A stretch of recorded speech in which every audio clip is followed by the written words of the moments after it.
Ben Balsley has spent the last decade plus as an operator for private equity firms, leading teams, building companies, and performing acquisitions as part of buy and build strategies. But he started off his professional career serving as a field artillery officer in the Army. He then got his MBA and has worked in a handful of different industries over the years, rapidly finding success and proving that certain skills translate across professions. Since 2020, he has been the CEO of HighGround Restoration Group, a private equity-backed company that acquires and grows restoration businesses across the country. This conversation covers Ben's unique path, the value of an MBA, what it really means to be an operator for private equity, and how veterans can position themselves for high-impact careers in business. Let's dive into it. Most people you talk to when transitioning out of the military have never actually transitioned out themselves. You're probably getting a bunch of opinions from people who plan on staying in until retirement and have no idea how to actually show empathy for your situation. This podcast is about providing fresh perspectives and a front row seat for conversations with successful veterans doing big things after leaving the military.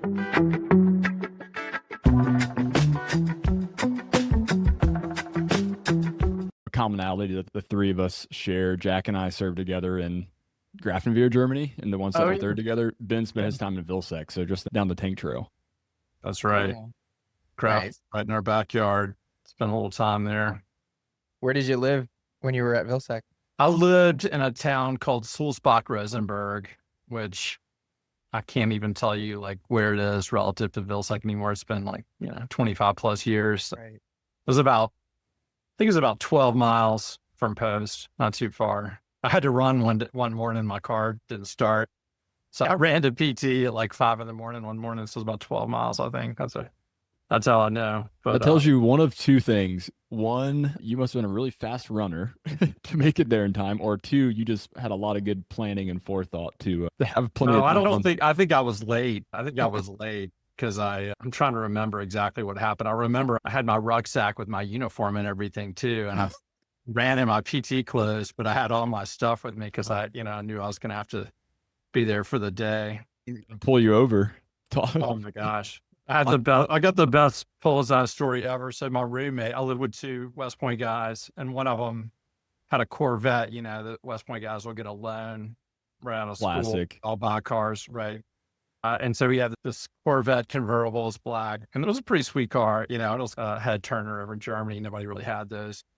And he was in his office. He was a armored guy, and he was sitting in his office, and the Polizei show up, and they're like, "Hey, we've been looking for you. You've got like 30 tickets." The cameras that would float. I don't know if you guys have this. The speed traps, and they take a picture. And he's like, "Well, that wasn't me. People borrow my car all the time, and I'm sure it wasn't me." And they pulled out the photograph, and it's just like this crystal clear, black and white photographs of him like singing and driving and stuff. And he's like, "Oh man, I had to pay the fine."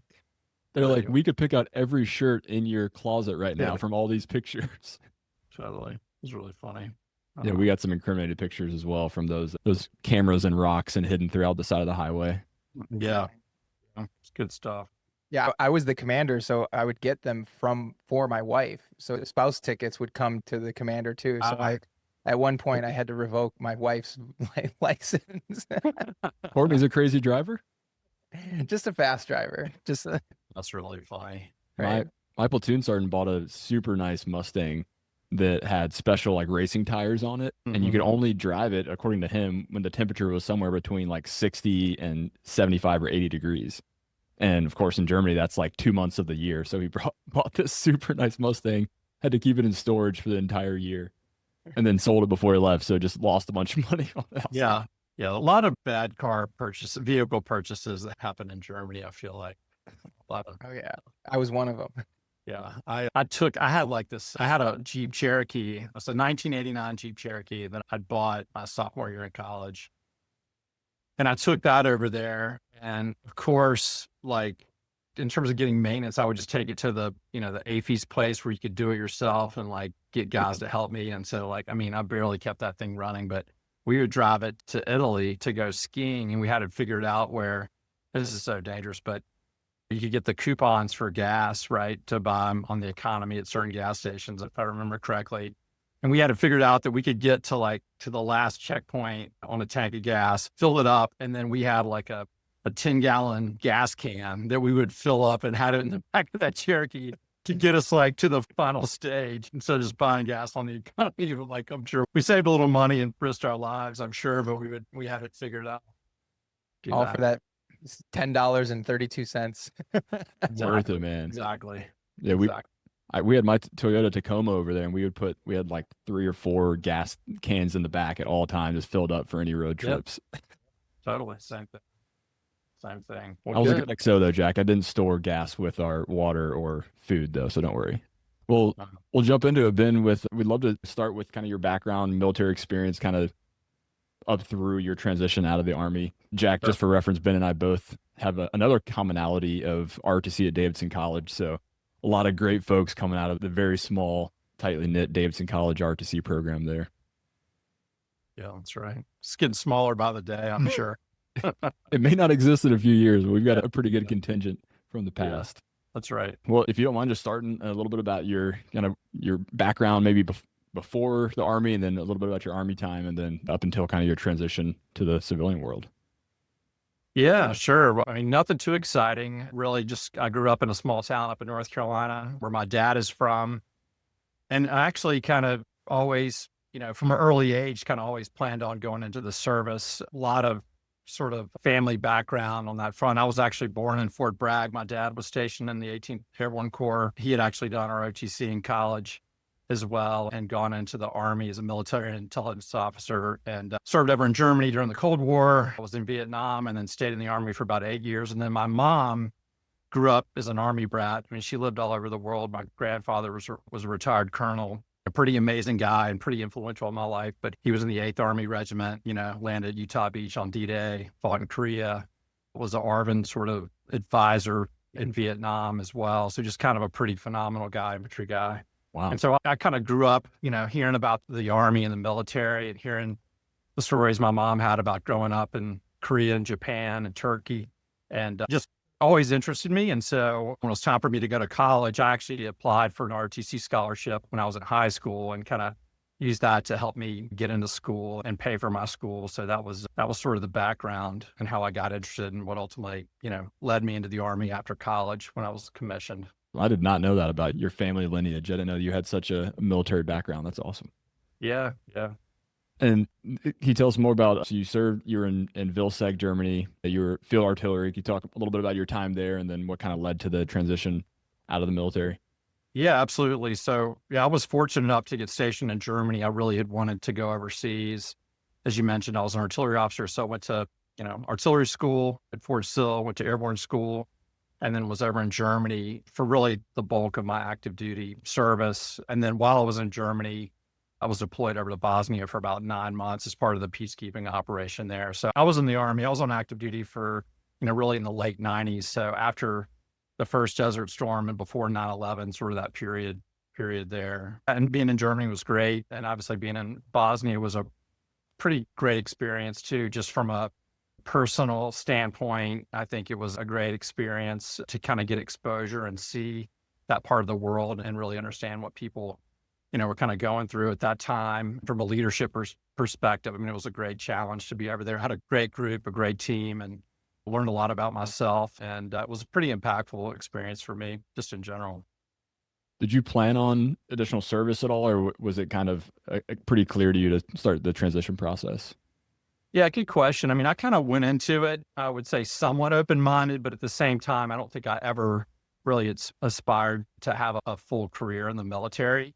And I really had a phenomenal experience. And I kind of saw as a lieutenant, the jobs I had being a platoon leader were very impactful for me. But at the same time, I was single and I realized that was a pretty good lifestyle being single, but ultimately, having a family and raising children, I kind of looked at it and said, hey, this may not be the best fit for me if that's my ultimate aspiration. And so I decided after I had an obligation with my scholarship, but after I filled that, I started, thinking about doing other things. Ultimately, I really thought I would go to law school. So I took the LSAT when I was in Germany and was planning to do that. And then kind of at the last minute, just decided to pump the brakes and maybe just get some experience in the business world to see what that would be like. Ultimately, I thought I would do that for a couple of years and then go to law school, but I never turned back and kind of stayed on the business front.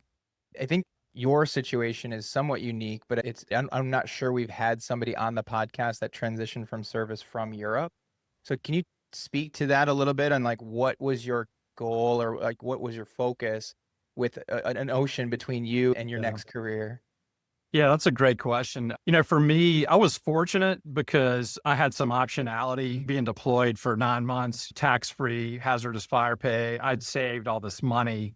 I didn't have a family, so I really didn't have any obligations or responsibilities. So I really took it. I think I'd gotten some advice too, just to not rush into anything. So I focused on just kind of getting back stateside and then really starting my search and trying to figure out what I wanted to do once I got back. So being there, and I mean, I tried to do some things, and maybe this is where you were going. It was really hard at the time. This is the late 90s.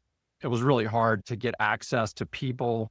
There wasn't a lot of much the internet at that point. So I was pretty hamstrung in terms of doing a lot of networking and figuring things out there. So I just really didn't try too much, to be honest with you, and said, you know what, when I get back to the States, I'll lean into this more. But I had the flexibility to do that because I didn't have any really immediate responsibility from a family perspective. And I'd saved money during my deployment so that I could take a little break.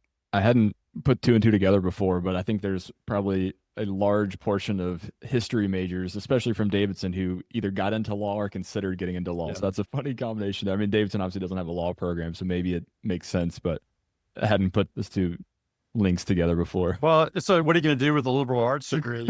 So, that's kind of funny too. One thing I think was a good eye opener for me about the military is going to artillery school. That was kind of my trade school or my technical school, because I've been studying religion and history and philosophy and English and all these things. And then, obviously artillery is pretty technical. And so just like kind of shifting to that mindset and really trying to learn that profession or that trade was something that was very new to me. And it took a little bit of an adjustment because I wasn't writing papers on artillery and how to, line up a battery or fire support like that. So it was a different type of education, but pretty interesting. I think that was really good for me to kind of have that exposure and think about learning a technical discipline like that kind of at an early age. And it makes sense looking at your track record. I mean, you've had several, and we'll get into this in a bit, but you've had several positions that you got into. They were kind of like new industries or new fields for you that you had to learn very quickly. And so that initial experience going from history major, a lot of papers and reading, to technical side of field artillery certainly translated later on. So speaking, you mentioned starting the search to kind of figure out what you wanted to do and what was next after the Army. How did you approach that process? And could you give us a little bit of insight on how you went about that and where it ended up leading you?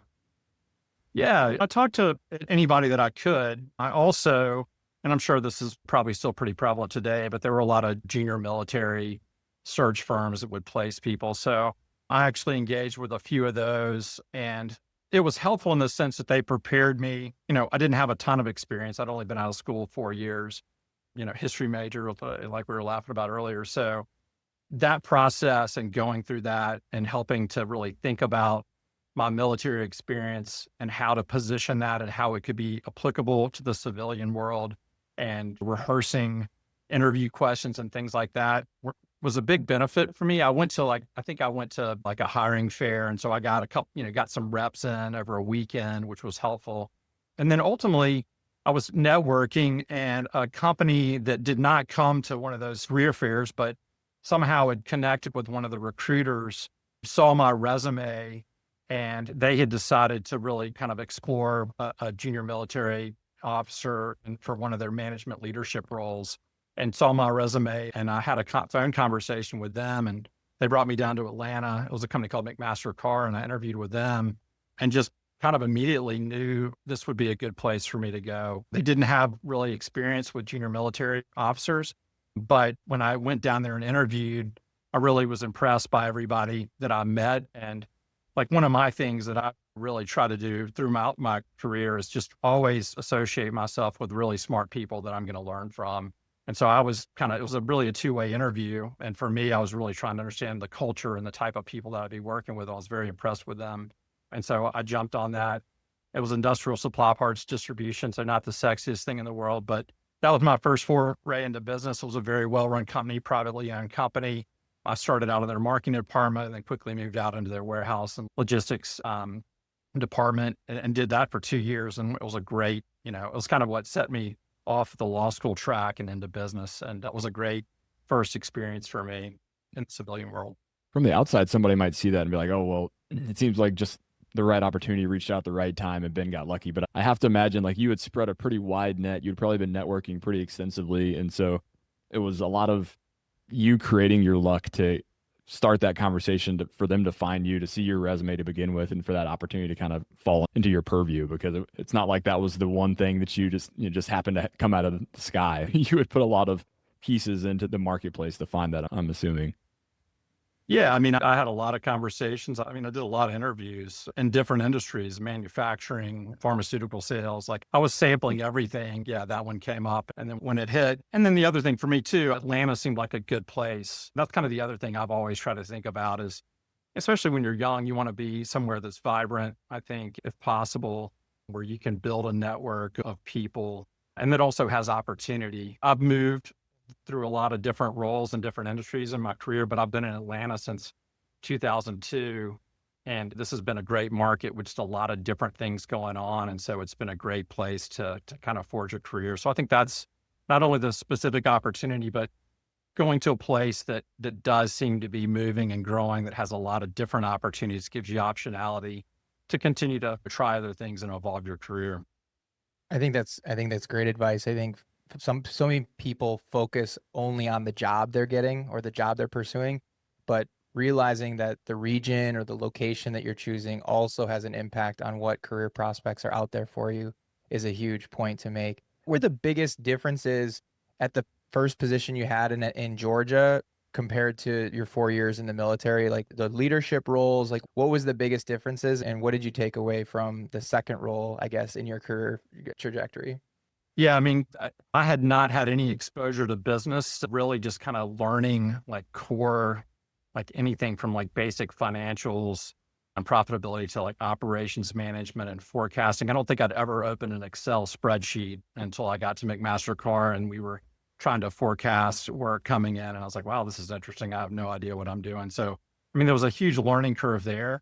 I think the things that helped me like come in and hit the ground running were just all the stuff that you talk about that happens in the military that's just kind of table stakes, like literally showing up, being on time, being prepared, holding people accountable, building a team, sort of celebrating the wins. There's just a lot of things that are not going to separate you from anyone else in the military, but they're just sort of table stakes.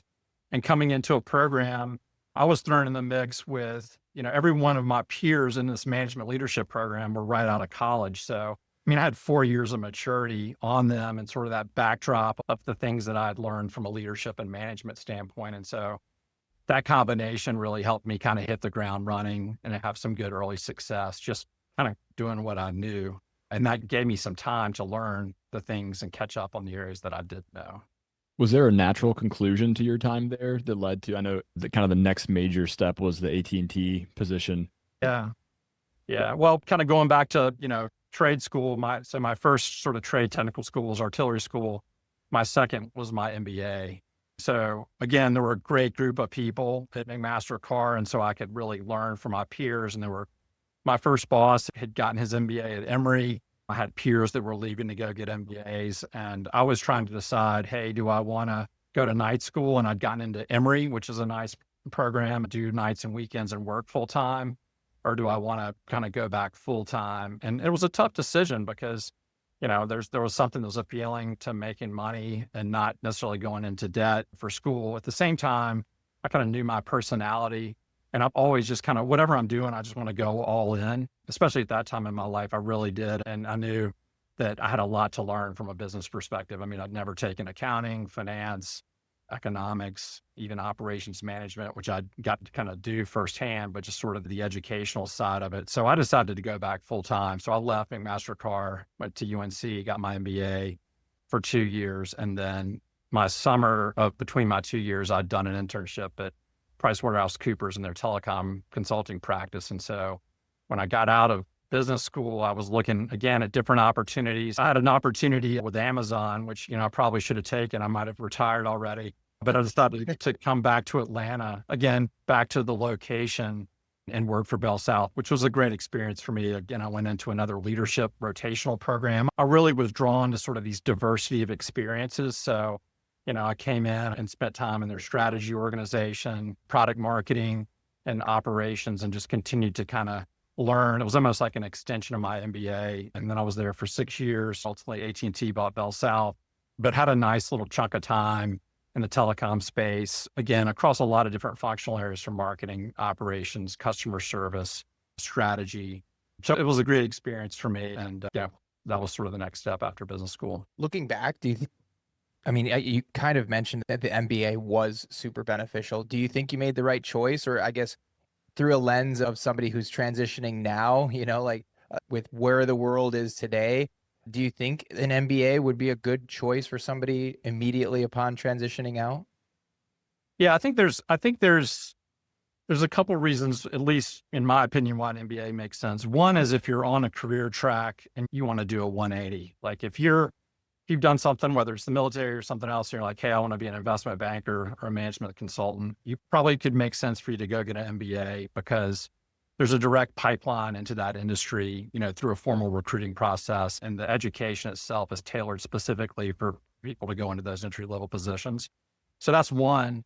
And then the other is a guy like me who literally did not have any business background. And look, you can learn all that stuff over time, but if you're trying to accelerate your career and move forward, I knew that an MBA, I would get a lot of really foundational education that would help me be very successful, whether I continue to kind of move up in the corporate world or decided to be an entrepreneur. I just felt like it would give me a lot of personal optionality to learn those skills. And then, again, kind of complementing it with a liberal arts background where I could read, I learned how to really process information and write and critically think about things, and marrying that with an MBA, I felt like was going to be a really good fit for me. So looking back on it, I think it was very, very important to helping me get where I am now.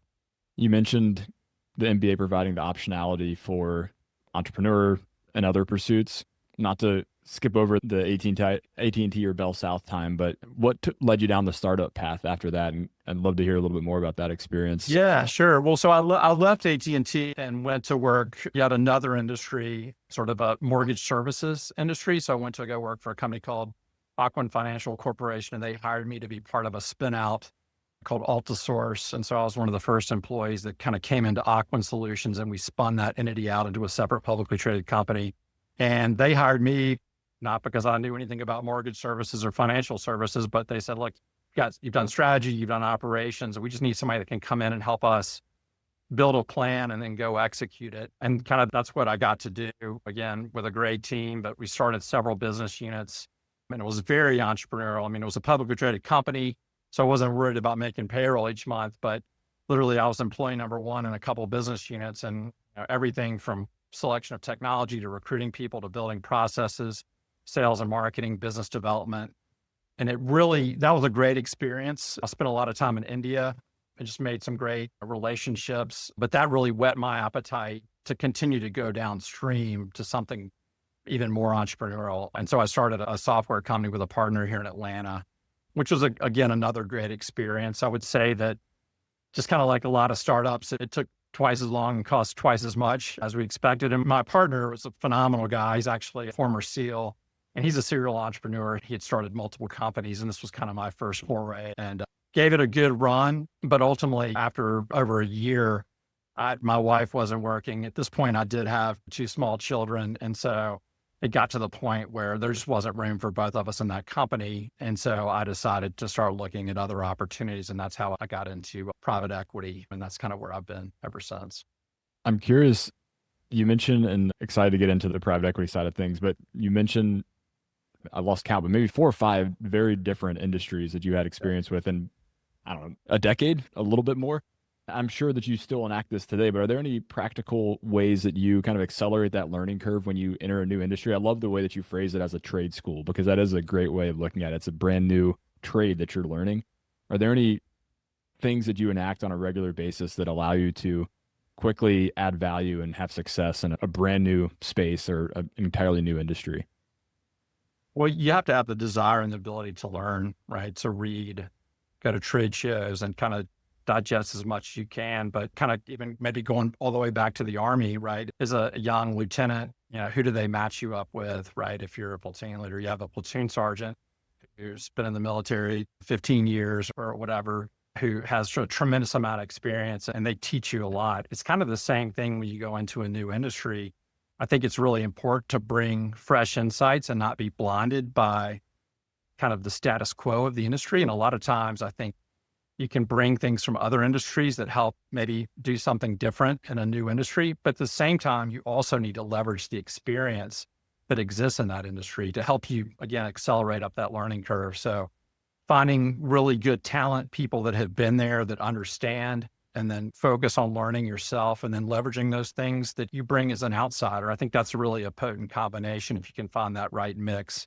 It gives you a lot of insights. It helps you maybe identify new opportunities that you wouldn't have otherwise, but it also makes sure that you don't make stupid mistakes because there's people that have already learned those lessons and you want to find them as well. Yeah, I know you and I both have the book Range in arm's reach at all times. So I love the lesson there of some of the most difficult to solve problems in certain industries are often solved by folks from other industries that have a different set of tools that they bring to that problem and a different way of thinking or approach or methodologies that might be able to solve that problem in a different way. Yeah, 100%. I definitely agree with that. I'm gonna have to add that to my list. I haven't read that. Jack, if I haven't mentioned that to you, then I've failed, man. I'm not sure if I like that book just because I could make sense or order out of my background. Confirmation bias, right? Yeah, confirmation bias. There you go.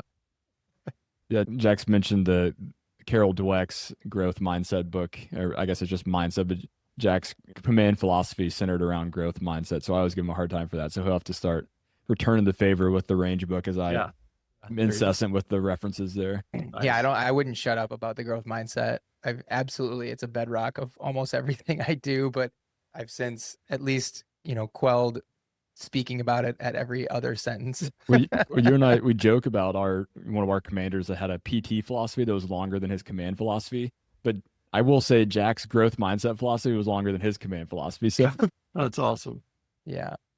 I'm super interested in the transition to private equity. I guess personally, we're more interested in some of the further down the line things you did, but in a kind of attempt to keep this a little bit more for transitioning service members. Sure. If somebody's currently in the military and knows they're wanting to get into that private equity realm, I guess we already touched on an MBA might be the right call for them if they want to transition directly into that industry.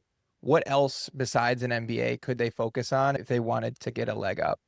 Yeah, and then look, private equity, just like anything, can mean a lot, right? There's a lot of different ways to participate in private equity. And just to be very specific, I mean, I'm an operator. I'm not an investor. I don't have an investment banking background, which is what a lot of private equity investors, that's usually their past.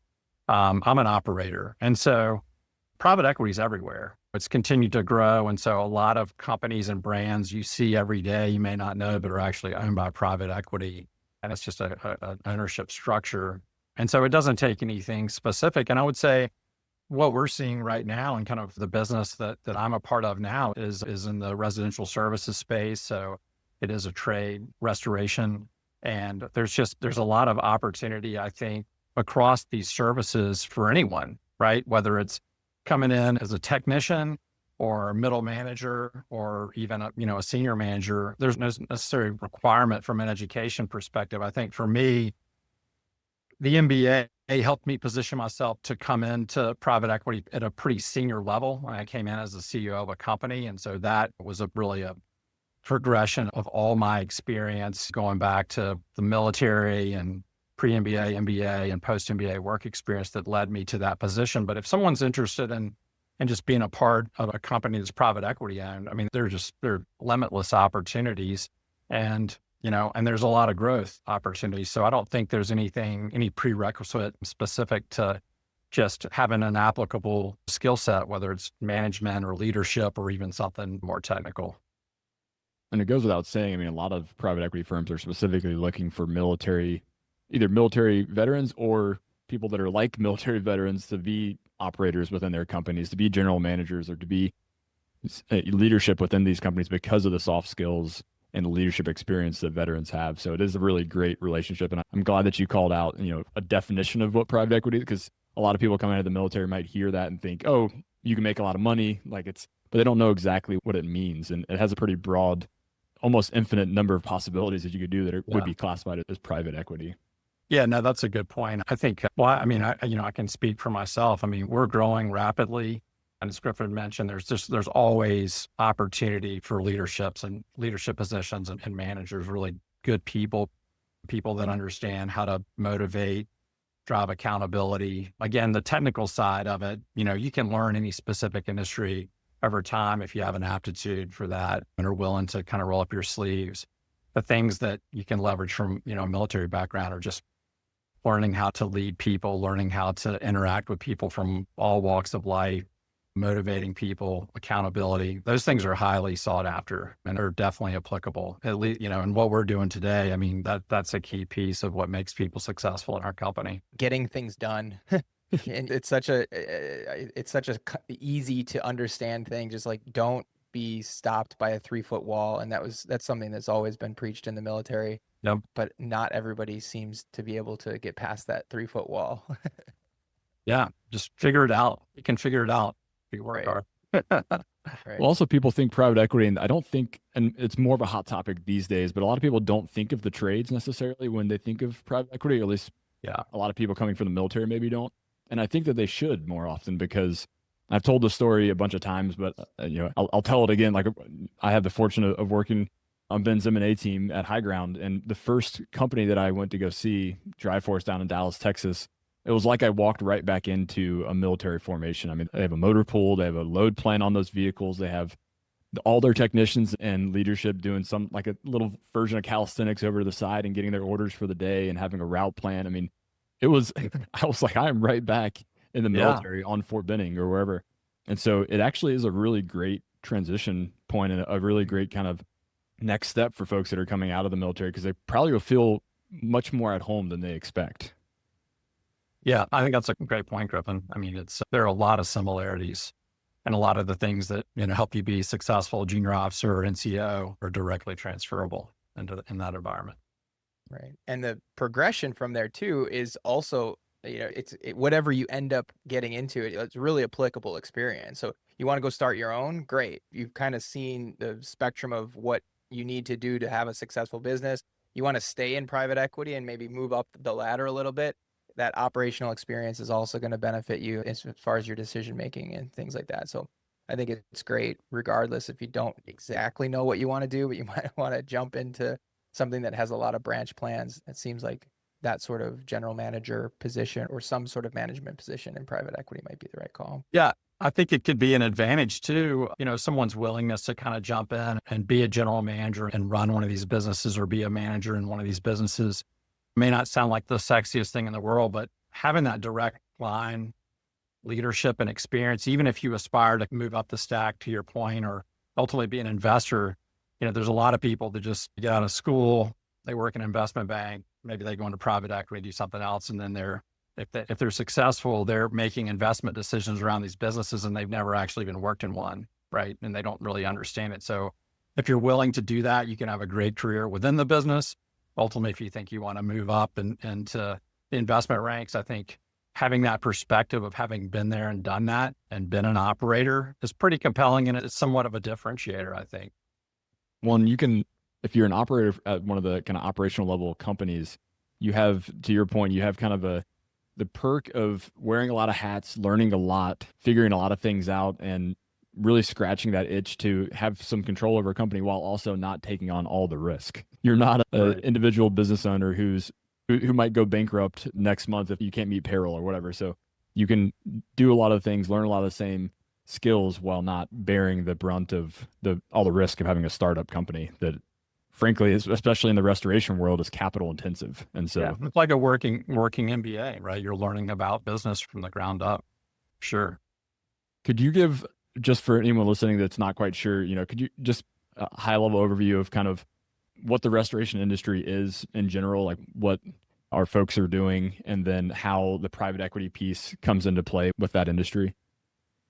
Yeah, sure. So, I mean, our business is focused primarily on residential services. So our customers are typically owners of single family homes who have suffered some type of water loss, whether that's rainwater from a flood from outside, or more typically they have a broken pipe or a toilet overflow or a hot water heater break. And so they have an immediate need. And so our business is an emergency response business. We get out to the homeowner typically within an hour and assess the situation and then look to kind of mitigate the damage. A lot of times water damage, if it's left sort of untreated, can cause a lot of damage. So there's a lot of incentive to move quickly. And these losses are typically covered under homeowner insurance policy as well. So we work a lot with insurance companies to perform the work according to industry standards, S500 standards, and make sure that we get everything done to stop the loss, mitigate the damage. And then we work with the customer to get reimbursed, help them get reimbursed from their insurance policy. And then we'll work a lot of times on the back end to do some type of repair. So if there's damage that has to be repaired, we can do that work as well. So it's, typical residential services, emergency response though. So it's a little different than a lot of the others, but there's been a lot of activity in the private equity space, plumbing and HVAC. There's been a lot of private equity investment in that segment, garage doors, lawn care, gutters, foundation repair, restoration. So a lot of these industries are very fragmented.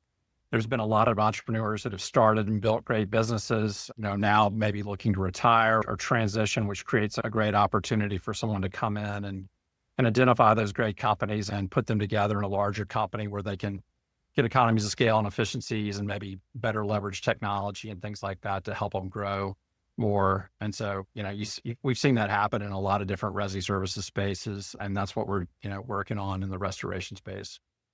Right. And from the private equity side, it's, not to insult anyone's intelligence, but the private equity firm raises a fund from typically institutional investors that they can then use that capital to invest in capital expenditures to grow organically within the company, within the existing portfolio companies, or go out and acquire additional companies to bring into the family and, have synergies and economies of scale and all that, all the great things to grow as one kind of single entity, right?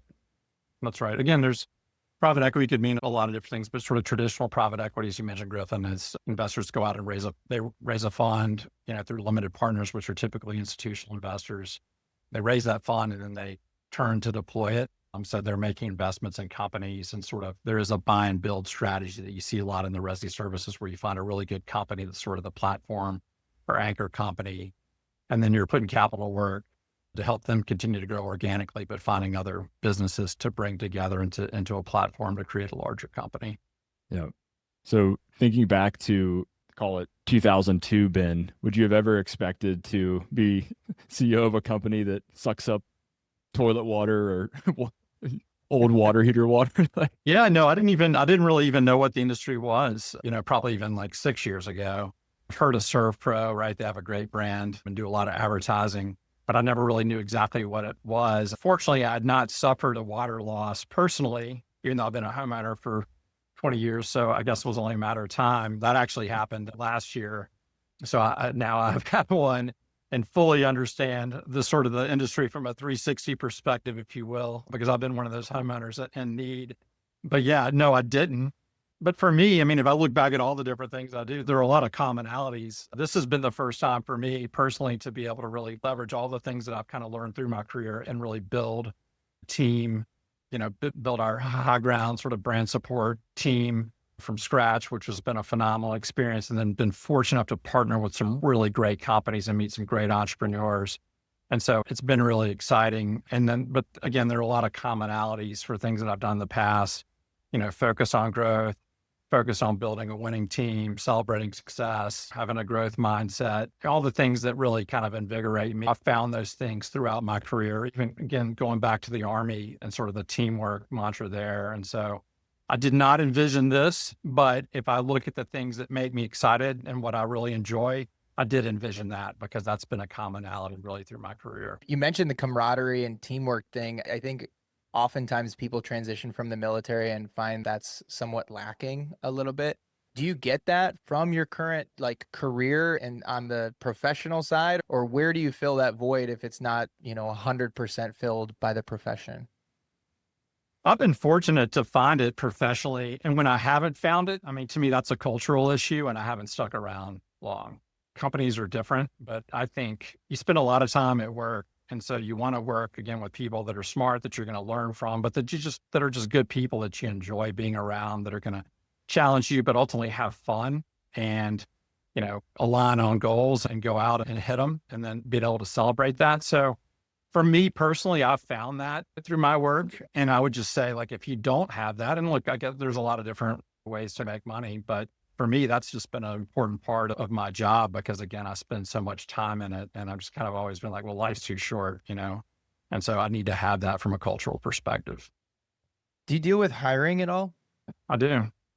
How do you, delineate between a good hire that might fit into your culture, that your Sure. vision for what the culture you're doing versus somebody who might be on paper good, but, might not be a good match culturally? Yeah. So, I mean, look, it's hard to get right. Hiring is very hard to do. I think if you bet, 500, you're probably well above average. And so you really have to do everything you can to invest in the process. And obviously the more senior the role, probably the more important it is because those individuals can impact not only themselves and their direct responsibilities, but they can really have an impact on the company and the overall culture. And so the way I look at it is first and foremost being very clear about what the role and the responsibility is and what success looks like. And we build scorecards just so we can not have any gray area around these are the key areas. If this person joins the company, they're going to be responsible for. And so really making sure you understand the role and the responsibility, how it fits in your org design and how you're going to measure success. You start with that and kind of work your way backwards. Then you have a hiring or recruiting plan for that person. What skill sets and specific experience do they need to have? And then you test for that in an interview process. Very explicit. It's not a popularity contest. It's like, these are the skill sets that we need and the experience. And you really test for that. And then to your other point, sort of the culture, we talk a lot about hungry, humble, and smart. So hungry is somebody who's just got a motor, right? That's going to not let a 3-foot wall stop them. People have to have a good work-life balance, but I want people that have high energy, that are just going to drive and push because that's really important to me. So that's hungry. Humble is just, someone that really understands themselves, has good self-awareness and is not too proud to do certain things and is going to be able to work well with others. Right. And we've got certain ways that we test for that as well. And smart, again, it's not necessarily IQ. Obviously people need to have that intellect, but it's that emotional intelligence. Are they going to be able to fit in? Are they going to be able to work well with others? And so we have things that we test for as well. So there's really the technical experience side. Do they have the prerequisite experience or skill set to do what this job entails? And then are they going to be a good fit culturally? And then I think it's important to do reference checks and then also fit with the team too. So we do a lot of panel interviews and have multiple people interview as well. And so that's sort of the hiring that I do, sort of at the more of the senior level in the company. But a lot of those principles cascade all the way down even to our technician and frontline roles as well. We use assessments to try to get a feel for personality traits and skill sets. And we do a lot of on-the-job stuff as well. So giving people experience, getting back to Griffin's earlier point, people typically don't go to school to do restoration or water mitigation, and they may not even know what it is. And it's a hard job. Right? This is very demanding work. And so making sure people understand what they're getting into and giving them the opportunity to kind of do a ride along and see that firsthand is important.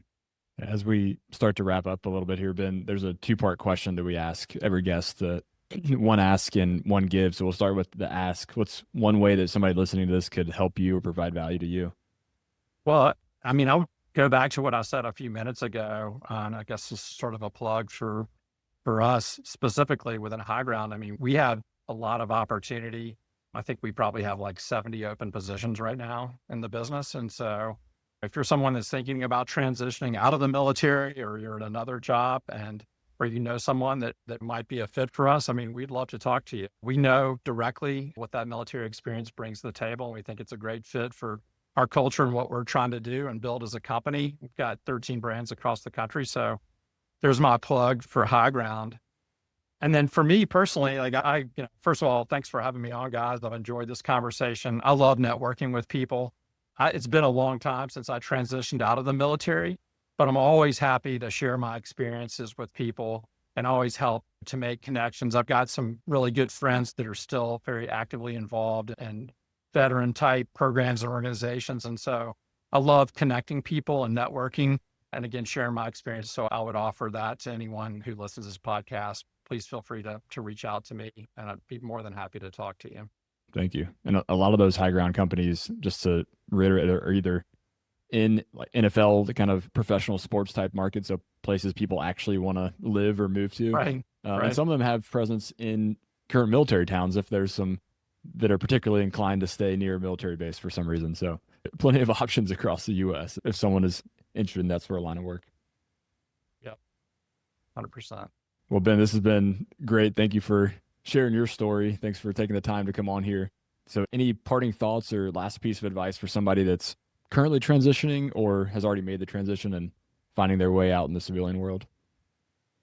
Yeah, I would say just for anybody that's transitioning, I mean, it is really, change is always scary. And I think depending on how long you've been in the military, it may feel harder to transition. But again, just based on my own personal experience and people that I've come in contact and all the different roles in the different companies I've had who've come from that military background, they're always successful. There's always a huge opportunity for them to leverage the things that they kind of take for granted in their military life and military career. So get out there, take advantage of resources and talk to other veterans because I've never met a veteran also that wasn't willing to share their experience. So I would just encourage people to do that, to network, but it's a big decision as well. And so think through it, but leverage the network and talk to your peers. And again, I think if you decide to make that transition, there's a tremendous opportunity in the civilian world that's directly applicable to the things that you've learned that have made you successful in the military.